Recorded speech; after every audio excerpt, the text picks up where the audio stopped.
Well, hi there.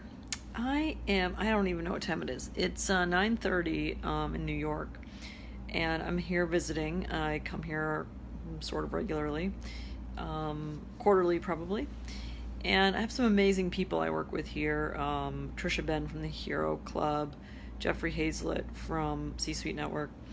And I love seeing them on the regular. And I had the real privilege of being invited by Trisha to be on her panel today at the Employee Engagement Awards for North America for 2019.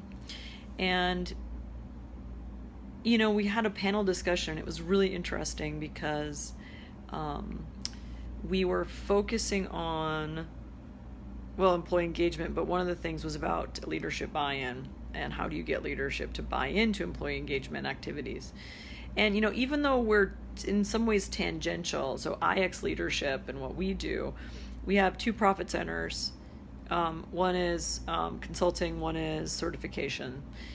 But what we do with our world is we convince leaders or work with leaders to help speed through transitions or create velocity in transitions to maximize the impact and speed through which their organizations move.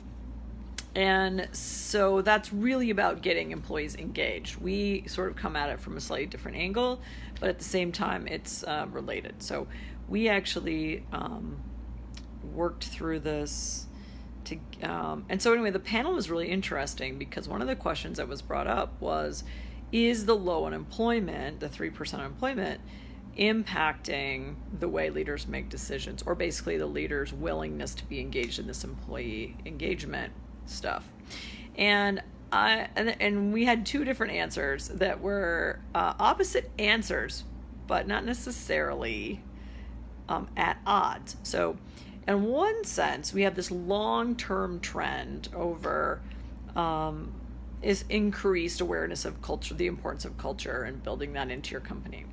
But on the other hand, what I've seen is that low unemployment means that finding talent is very hard, so that means that we work harder to keep the talent we have. So if you're a super nerd like me and think about this kind of stuff, I would love to hear about what you think is what you're seeing in your workplace more driven by these big trends, or do you think if we run into a recession, which everyone's sort of predicting that we're going to have a market slowdown, if the economy slows down, do you think the focus on engagement and culture will be different? So anyway, would love to hear your perspective. We heard two different versions, two different answers on that long-term trend versus maybe not just the long-term trend. And so I'd be curious your perspective, and I will tell you what I think about that after some comments or down in the comments. So anyway, I'd love to hear your perspective. Talk to you soon.